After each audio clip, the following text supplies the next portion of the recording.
Excel va être utilisé quand on veut avoir une représentation graphique d'une grandeur en fonction de l'autre. Ici, nous avons deux grandeurs A et L. Et nous allons donc essayer de construire la représentation graphique de L en fonction de A. Pour ce faire, nous sélectionnons les données que nous voulons tracer. Ensuite, dans Graphique, nous choisissons Nuage de points et cette option-là. Une fois que nous avons obtenu le graphique, je vous conseille de le changer de page pour qu'il soit plus visible. Il faut ensuite rajouter les éléments indispensables à un graphique correct en physique, qui sont un titre et les axes.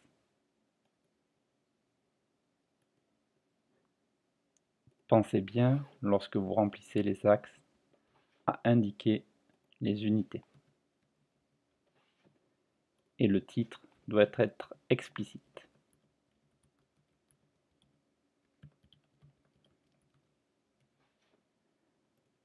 Nous pouvons nous satisfaire de ceci, mais je préférais améliorer l'aspect visuel du graphique en supprimant ce qui est inutile, c'est-à-dire la petite légende sur le côté, ainsi que le quadrillage horizontal. L'avantage d'Excel par rapport à un graphique tracé à la main réside en sa capacité à déterminer ce qu'on appelle une modélisation, c'est-à-dire il va être capable de calculer la courbe passant par tous les points ou la courbe s'approchant au plus de tous les points. Ceci s'appelle en physique une modélisation.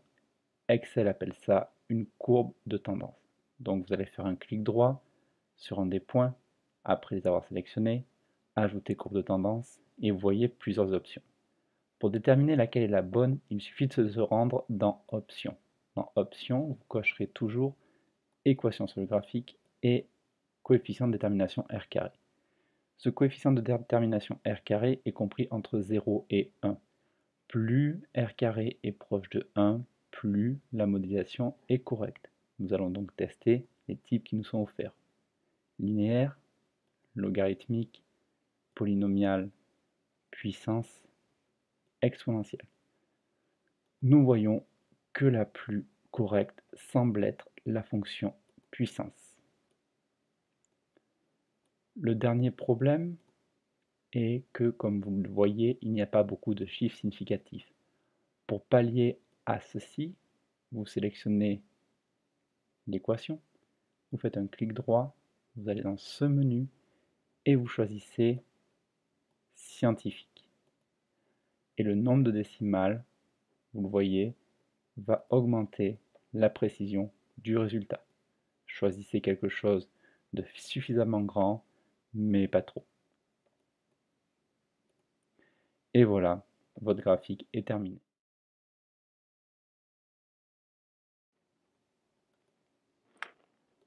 Si nous nous intéressons au graphique que nous avons construit tout à l'heure, nous remarquons qu'Excel n'est pas capable, comme nous, d'interpréter le résultat.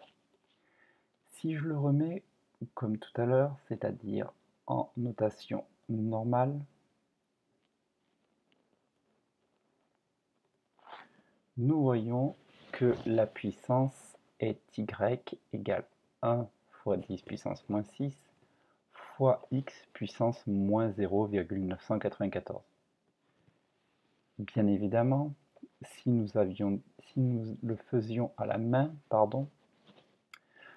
nous aurions bien évidemment considéré que ce moins 0,994 est en fait un moins 1, car nous préférons avoir une puissance qui est un entier relatif. Il n'existe malheureusement pas de moyen pour imposer à Excel de mettre une puissance moins 1.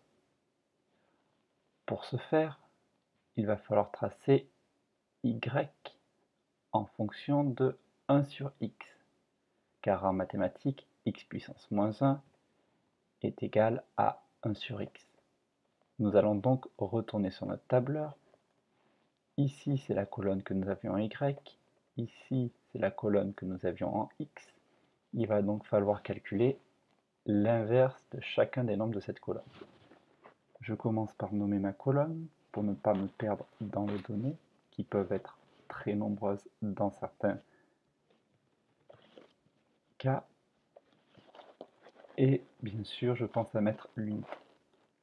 Vu que le calcul est toujours le même, je vais appeler le calcul en formant égal. Le égal signifie à Excel, je vais faire un calcul mathématique et j'écris mon calcul tout simplement. 1 divisé, et au lieu de réécrire 4 moins 5, je vais juste cliquer sur la valeur. Je fais ensuite entrée.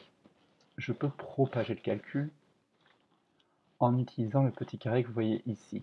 Il suffit de cliquer dessus, clic gauche, vous maintenez appuyé, vous descendez vers le bas, et vous remarquez ici vous avez 1 sur A2, donc 1 sur cette case. Ici vous avez 1 sur A3, donc 1 sur cette case. Ici 1 sur A4, donc 1 sur cette case, et ainsi de suite. En utilisant cette méthode, nous avons bien à chaque fois ici donné le résultat de 1 sur cette case-là, ici 1 sur cette case-là, et ainsi de suite.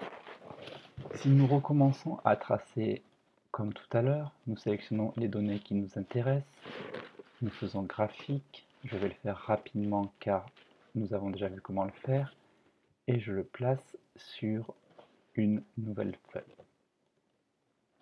Il faut faire attention, Excel nous dit ce qu'il va mettre sur l'axe des ordonnées. Il nous le dit ici, il nous le dit ici. Or, nous ne voulons pas 1 sur A sur l'axe des ordonnées, nous le voulons sur l'axe des abscisses. Il va falloir donc changer ceci. Pour changer ceci, vous faites un clic droit, sélectionnez des données, et vous voyez qu'une nouvelle fenêtre s'affiche avec nom, valeur X, valeur Y.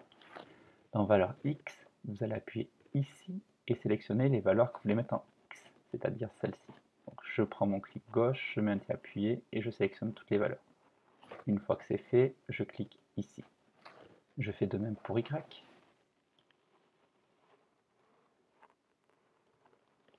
Et je fais OK et je vois que mon graphique a changé. Comme tout à l'heure, je vais le faire rapidement. Je mets en forme mon graphique. Je pense bien à la quête titre avec les unités.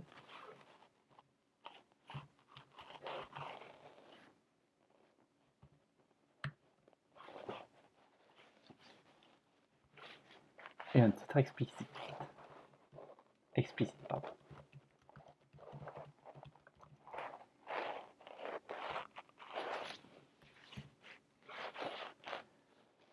Cette fois-ci, je recommence la courbe de tendance, donc le terme physique et modélisation. Je vais bien évidemment choisir linéaire, mettant dans option que tout va se jouer. Je vais bien sûr cocher ces deux cases qui le seront toujours. Mais dans le cas du type linéaire, il y a une option supplémentaire qui est extrêmement intéressante, qui est celle-ci. Si vous regardez l'équation ici, vous voyez qu'il y a une ordonnée à l'origine. Si vous cochez cette case, vous enlevez l'ordonnée à l'origine. En cochant cette case, vous forcez donc une courbe qui sera linéaire. Sans cette case, elle sera affine. Cependant, vous avez appris que si vous voulez définir une relation de proportionnalité entre L et 1 sur A, il faut que cette courbe passe par l'origine. Donc dans ce cas particulier, parce que je veux montrer une relation de proportionnalité, je vais cocher cette option. Je peux encore une fois agrandir mon résultat, mettre plus de chiffres significatifs si je le désire,